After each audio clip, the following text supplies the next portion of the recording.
Hello friends, welcome to our channel. Let's grow together. In today's video, I am going to talk about the book How We Learn. This book is a revelation. In this, I will discuss the topics like how we have to learn, how to retain and retrieve, and why we forget aspects we read and learned.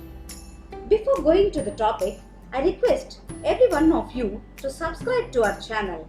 Click on the notification bell so that you will not miss any useful videos in future. Now, without further delay, let's get started. Most of us has issues remembering everything what we did. Let's see the first solution for that problem. Distributed learning or spacing effect. Distributed learning is a technique that says, for effective memorizing, instead of continuously sitting and studying for hours together, study by giving breaks.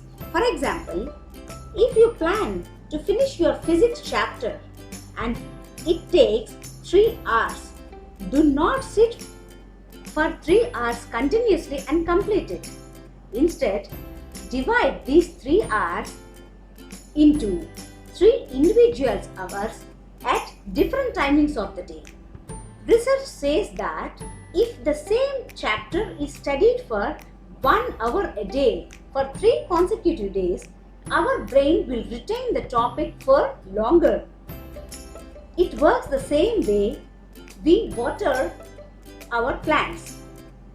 Just imagine, you water your plants only 1 day in a week and leave it without watering for the rest 6 days.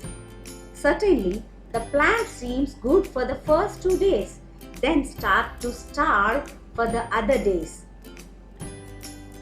In one word, it remains malnutrition.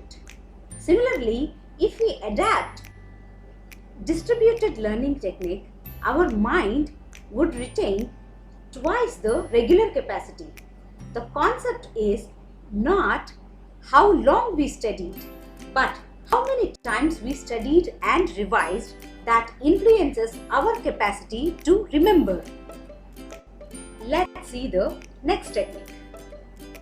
Usually, when we study for our exams, we do it with utmost sincerity, study day and night. But as soon as we sit in the exam hall and start to write the answers, we tend to forget everything.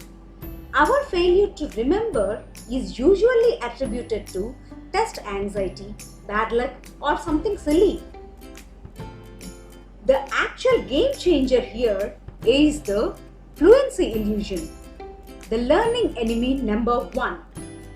The best way to overcome this illusion is to improve our testing skills, that is, self-testing.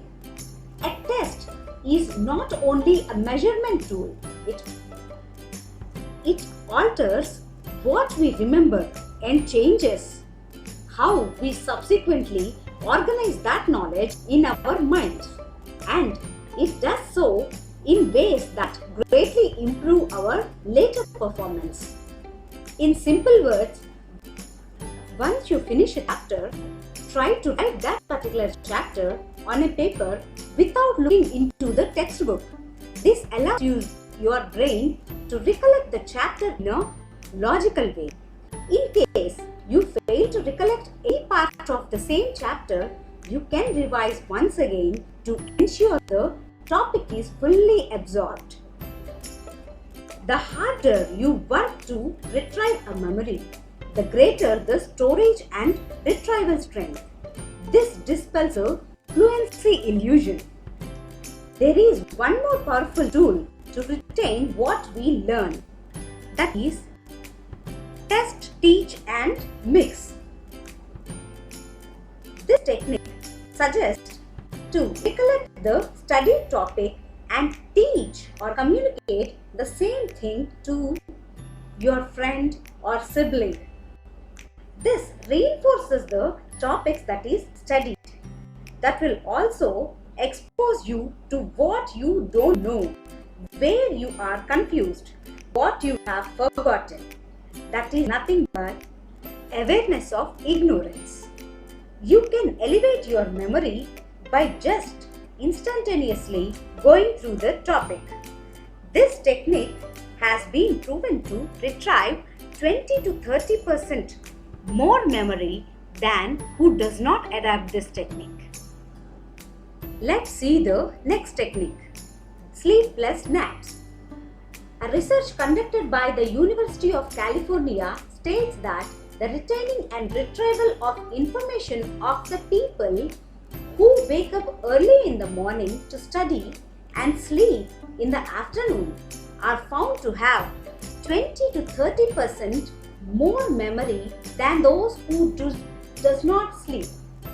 This is because the topic we have studied is stored in the subconscious memory while we sleep, and this gets converted into active memory and retains in our memory for longer duration. Therefore, it is important to have a good night's sleep and a nap.